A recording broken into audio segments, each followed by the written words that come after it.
Vamos falar um pouco sobre os anti-inflamatórios e os analgésicos? Bom, como eu havia dito em aula anterior, nós seguimos o princípio no controle da dor da escada da OMS, né? Onde no primeiro degrau eu comentei que nós temos as dores leves, aquela dor de intensidade 1, 2 e 3, onde nós vamos utilizar os analgésicos simples, né? E os anti-inflamatórios. E ainda podemos usar as adjuvantes, mas aguarde um pouquinho, os adjuvantes vão vir já já. Bom, então vamos falar um pouco sobre o degrau 1, os analgésicos anti-inflamatórios. Os analgésicos, eles têm ação periférica e têm ação central. Nós temos os analgésicos, comumente aqui no Brasil, nós temos a dipirona, que é um analgésico, um antipirético, um antiespasmódico e anti-inflamatório. Ela tem o efeito teto dela atingindo entre 25 a 30 miligramas por quilo a cada 6 horas. Até 8 gramas dia ou 50 miligramas por quilo em períodos mais curtos. Potencializa os inibidores da COX, os anti-inflamatórios, poupando o opioide. Então, é uma estratégia bem interessante para nós. O paracetamol também é um analgésico e antitérmico. Ele tem uma atenção específica em relação a paciente com insuficiência hepática aguda farmacológica. Em alguns estudos por intoxicação, né, medicamentosa, causando até uma hepatite medicamentosa. O paracetamol ele tem uma sinergia também muito boa com os anti-inflamatórios e você pode utilizar de 100 a 750 miligramas de 4 ou 6 a cada 6 horas, no máximo de 4 miligramas ao dia. 4 gramas ao dia, desculpe.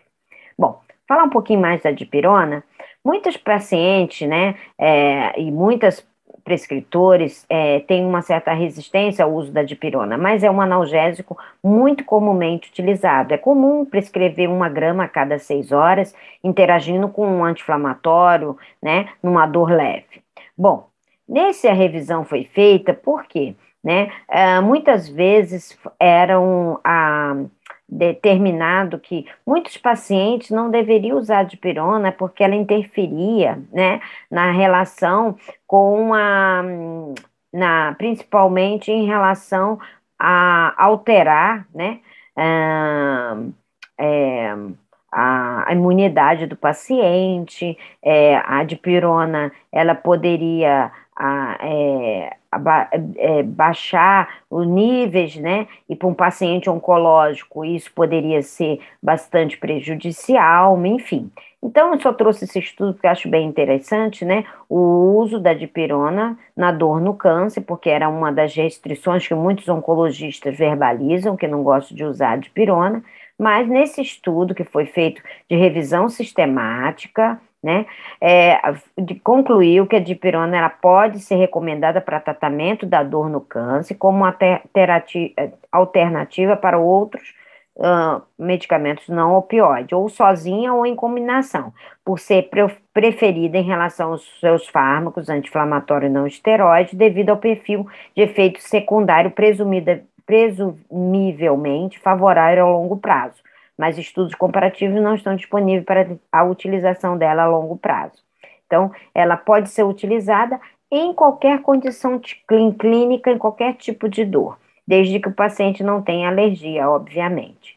O paracetamol é o primeiro degrau analgésico, é um coanalgésico, ele tem uma ação local, o mecanismo de ação ainda é desconhecido, mas ele tem poucos mínimos efeitos anti-inflamatórios. Tem a questão da toxicidade hepática, porque ele tem um risco aumentado em doença hepática, então, e uso excessivo de álcool, então ele tem essa restrição. Na dipirona nós temos injetável, via oral, e o paracetamol apenas no Brasil via oral.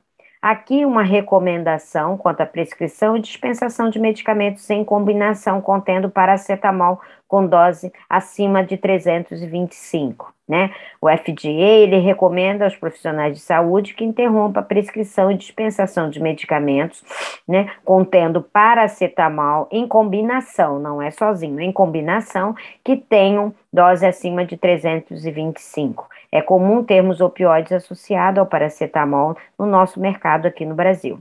E a Anvisa recomenda, então, não prescrever medicamentos que contenham paracetamol em doses acima de 325, concomitante com outros medicamentos que também apresentem paracetamol em suas composição. Porque alguns opioides têm paracetamol na sua composição, e aí você também prescreve paracetamol de horário, e isso pode ter uma superdose e aí expor o paciente à toxicidade. Os anti-inflamatórios, o que nós temos na escada analgésica, né? Bom, os anti-inflamatórios, né, eles vão agir, obviamente, aqui na cascata, né, inflamatória, né, obviamente. E isso acontece, como que acontece? Há uma lesão, né? Essa lesão, normalmente o ácido araquidônico encontra-se inerte, tranquilo na membrana, né? Mas a partir de qualquer lesão, seja ela química, física ou biológica, a fosfolipase A2, ela age sobre essa membrana, liberando o quê? O ácido araquidônico. E aí começamos a cascata da inflamação. O ácido araquidônico, a partir do ácido araquidônico, a COX-1 e COX-2 irão sintetizar os mediadores da inflamação, que são as prostaglandinas e prostaciclinas. E isso daí promovendo, então, aquela sensação de dor, calor e rubor local. A partir daí, nós temos a indicação, né, quando não há restrições, obviamente, né, hoje, cada vez mais em dor, a gente tem usado menos anti-inflamatório, em algumas situações bastante pontuais, mas os anti-inflamatórios, eles pertencem a uma classe de medicamentos com estrutura química variável, têm atividade analgésica, antipirética e anti-inflamatória, e são utilizados tanto na dor aguda como na dor crônica. No entanto, na dor aguda, com maior frequência e efetividade, na dor crônica, apenas em crises de agudização, quando o paciente não tem nenhuma restrição quanto ao uso do anti-inflamatório devido aos seus efeitos adversos, que a gente vai ver já já. Eles estão, então, indicados para dor leve, a moderada, aguda ou crônica, para dor intensa em associação com outros agentes e técnicas, que a gente já viu na escada analgésica. As prostaglandinas, elas vão provocar o quê? Vasodilatação, eritema e hiperalgesia, ou seja, vão sensibilizar os nociceptores. E onde tem a vasodilatação, eritema e hiperalgesia, nós temos a inflamação. Os anti-inflamatórios inibem, então, a biossíntese das prostaglandinas, reduzindo, então, ácidos gráficos livres e antagonizam a bradicinina, ok? Causadora também do processo doloroso.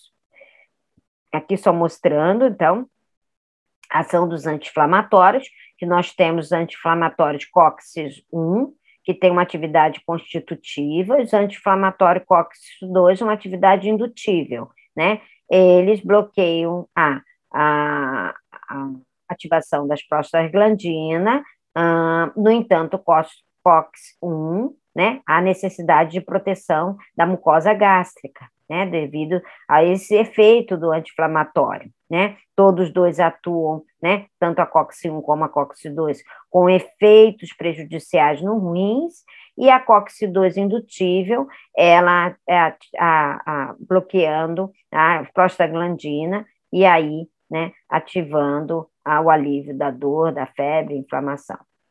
Aqui falando um pouquinho das COX, né, que eu acho que é interessante a gente saber, né?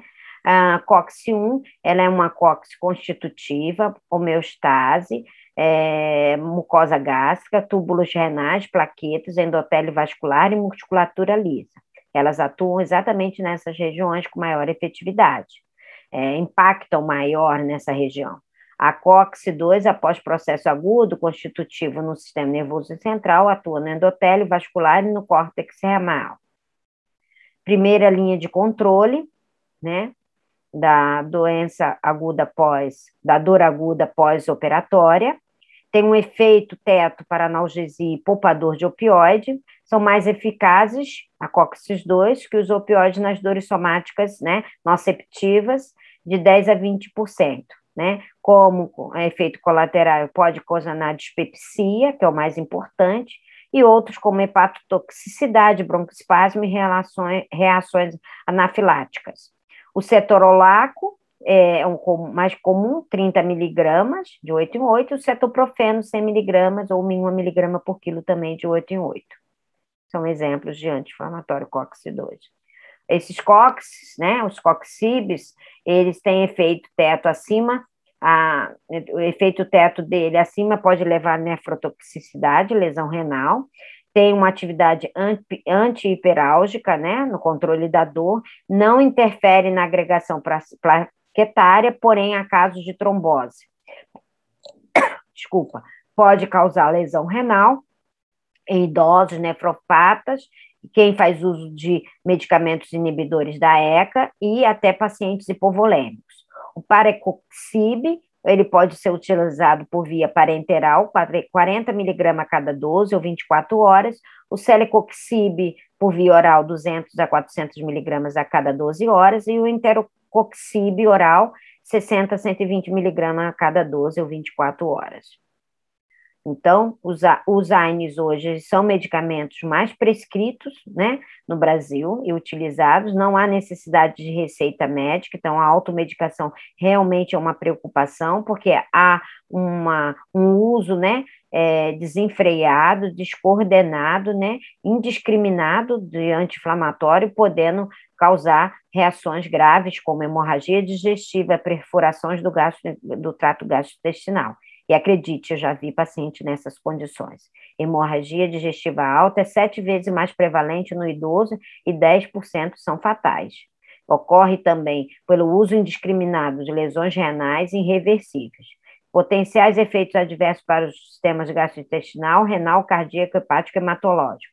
Então, eles devem sempre ser usados com extrema cautela, na dose correta e por tempo muito limitado. Quais são os efeitos dos anti-inflamatórios a nível digestivo? Né? O risco maior e atenção a esses pacientes. Lembre, atenção aos detalhes, é nisso que a gente está falando, que recomenda um princípio muito forte da Organização Mundial de Saúde para controle da dor. A nível digestivo, pode causar epigastralgia, náusea, vômito, ulceração e sangramento digestivo. A nível renal, retenção de sal e água, edema e nefrite intersticial. Cardiovascular, agravam hipertensão arterial, insuficiência cardíaca congestiva. O COX-CIB, trombose vascular, infarto agudo do miocárdio. Hematológico, leucopenia, anemia plásica e a granulocitose. E reumatológicos, eritema cutâneo, vasculite, síndrome de Steven-Johnson e prurido. Esses são alguns efeitos adversos provenientes dos anti-inflamatórios. Então, atenção especial se eu já tenho um paciente com essas comorbidades, porque isso pode intensificar e causar danos bastante significativos. Então, o termo anti-inflamatório é usado para referir aos fármacos conhecidos como anti-inflamatórios não esteroidais, os AINES, que constituem um grupo muito amplo de medicamentos de uso frequente que compartem efeitos farmacológicos similares, né? Pode ser feitos anti-inflamatórios não esteroidais, eles têm mecanismo de ação e classificação. Os mecanismos de ação são basicamente, né, resumidamente, os inibidores da COX, da enzima COX, impedimento do processo inflamatório e analgésico. São classificados de acordo com a sua estrutura química, o mecanismo de ação e sua ação anti-inflamatória. Administração intradérmica, né, em mesoterapia e tem uma resposta antinoceptiva. Administração local tem um efeito antinoceptivo e local periférico. E a administração tópica, aumento na concentração da droga nos tecidos subjacentes, age nas dores musculares e articulares e tem uma boa penetração nos tecidos. Cuidados que nós temos que ter, alguns já mencionamos, avaliar a eficácia da terapêutica analgésica, as comorbidades do paciente, orientar sempre a ingerir o medicamento após a alimentação e orientar para que o medicamento seja ingerido 1 hora após o protetor gástrico. Enfim, só lembrando que há medicamentos para toda espécie de doença, mas só esses medicamentos forem dados por mãos bondosas que desejam amar, não serão curados a nível terrível das doenças. A doença de não se sentir amado. Então, até a próxima aula.